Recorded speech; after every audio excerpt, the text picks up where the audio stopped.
బాబు ఈ మామిడి పళ్ళు చాలా తీయి ఉంటాయి బాబు, పట్టుకెళ్ళండి బాబు. బాబు ఇది ఇంగ్లీష్ పండు బాబు. ఈ కొబ్బరి బొండాలు ఏంట్రా ఇవన్నీ ఆయన చేతికి ఇస్తారా ఏంట్రా? అవన్నీ బండ్లో పెట్టండి. ఎస్ బండ్లో పెట్టండి. దండాలు బాబు, రేయింబోళ్ళు మా కోసం కట్టబడ్డారు. మీరు రుణం ఎట్లా తీసుకుంటాము ఏందో. ఇది మా డ్యూటీ అండి. రే నా బ్యాగ్ ఇవ్వు. ఈ మందు మీరు వాడండి, ఆరోగ్యానికి మంచిది. ఈ చాలా ఖరీదేమో బాబు. మీరు చూపించిన ఆదరణ కంటే ఇదేమి గొప్ప కదండి, తీసుకోండి. మా వసంతం కూడా స్ట్రాంగ్ మంద ఉండి బాబు, కాస్త అడ్డు పెరుగుద్దేమో. హెడ్ దట్టే దట్టే తెలివే. ఓ మీ వసంత ఏమన్నా తిరిగి తక్కువ అనుకున్నారా? నన్ను చుట్టుపక్కల పశువుల డాక్టర్ ప్రచారం చేసింది.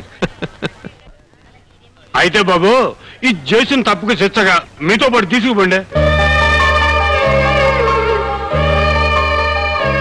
నాతోనా? అవును బాబు, తీసుకెళ్లి మీ ఇంట్లో పని మనిషిగా పెట్టుకోండి.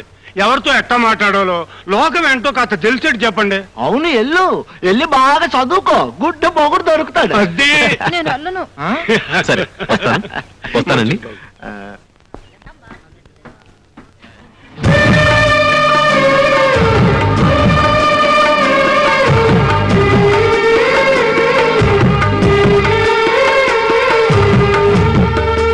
యువర్ ఆనర్, ఇతను గవర్నమెంట్ ఉద్యోగం చేస్తూ 2 పెళ్లిళ్లు చేసుకున్నాడనే అభియోగం మోపబడింది.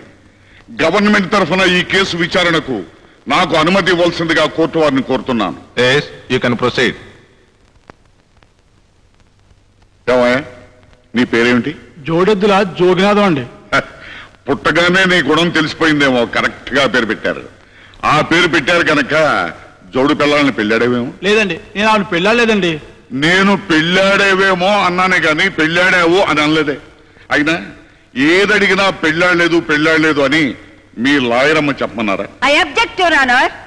పీపీ గారు అక్కర్లేని ప్రశ్నలు వేసి నా క్లయింట్ ని తప్పుదారి పట్టించాలని చూస్తున్నారు. అతను ఆల్రెడీ తప్పుదారి పట్టిన మనిషి. Again I object your honour. అతను మంచి దారి పట్టాడో చెడ్డ దారి పట్టాడో చెప్పాల్సింది కోర్టు వారు, లాయర్ గారు కాదు. Objection sustain. చూడమ్మా, ఆ బోన్లో ఉన్న అతను నీ భర్త కదా?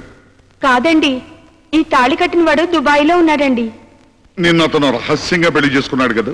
కాదండి, ఈ తాళి కట్టిన వాడు దుబాయ్లో ఉన్నాడండి. నీ పేరు? వద్దులేమ్మా, ఈ తాళి కట్టతను దుబాయ్లో ఉన్నాడండి అంటావు. యువర్ ఆనర్, పీపీ గారు అనవసరమైన ప్రశ్నలతో కాలయాపన చేయకుండా అతను ఆమెను 2వ పెళ్లి చేసుకున్నాడన్నందుకు ఏమైనా సాక్ష్యాధారాలుంటే ప్రవేశపెట్టవలసిందిగా కోరుతున్నాను. అక్కర్లేదు యువర్ ఆనర్, ఈవిడితోనే ఇప్పుడే నిజం చెప్పిస్తాను. చూడమ్మా, ఆ బోన్లో ఉన్న అతను నిన్ను పెళ్లి చేసుకోలేదు. అతను నీ భర్త కాదు, అంతేగా? అవునండి. అదే మాట ఈ తాళిబొట్టు మీద ప్రమాణం చేసి చెప్పు. I object your honour. భగవద్గీతను అవమానపరిచే అధికారం ప్రాసిక్యూషన్ వారికి లేదు. నేనెక్కడ అవమానించాను? భగవద్గీత మీద ప్రమాణం చేసిన మల్లిక మళ్ళీ తాళిబొట్టు మీద ఎందుకు ప్రమాణం చేయాలి? అది కోర్టు వారి ఆచారానికి భంగం కాదా? హిందూ సాంప్రదాయానికి విరుద్ధం కాదా? ఆడ మగ అందరూ గౌరవించే భగవద్గీత మీద నమ్మకం లేని మల్లికగా ప్రాసిక్యూషన్ వారికా? తాళి పట్టుకుని కోర్టులో నిజం చెప్పాల్సిన కర్మ ఆడదానికి పడితే కుల మత జాతి వర్గ భేదాలకు అతీతంగా సెక్యులర్ రాజ్యంలో తాళి కట్టకుండానే దండలు మార్చుకుని పెళ్లి చేసుకునే ఆడవాళ్ళు ఇక్కడికి వస్తారు. వాళ్ళని దేన్ని పట్టుకుని నిజం చెప్పమంటారు ఈ ప్రాసిక్యూషన్ వారు? Objection sustain. Mister Harikrishna, any more witnesses? No sir. Jodeddula Joginatham అనే ఈ ప్రభుత్వ ఉద్యోగి 2 పెళ్లిళ్లు చేసుకున్నాడనేందుకు తగిన సాక్ష్యాధారాలు లేని కారణంగా ఈ కేసును కొట్టివేస్తూ అతని ఉద్యోగం అతనికి తిరిగి ఇవ్వవలసిందిగా ఈ కోర్టు ఆదేశించడమైనది. నా ఉద్యోగం నాకు ఇప్పించారు. మీ మేలు జన్మలో మర్చిపోలేనమ్మా.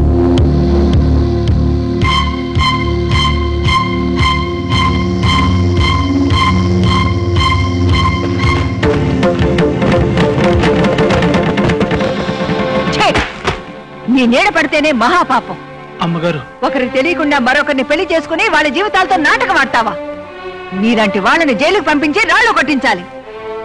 అలా చేస్తే వాళ్ళిద్దరూ బజారు పాలవుతారని, ఆ పసిపిల్లలు అనాథులవుతారని నిన్ను రక్షించాను. నేను పొరపాటు చేశానమ్మా, నన్ను క్షమించండి. నిన్ను క్షమించాల్సింది నేను కాదు, వాళ్ళు. వెళ్ళు.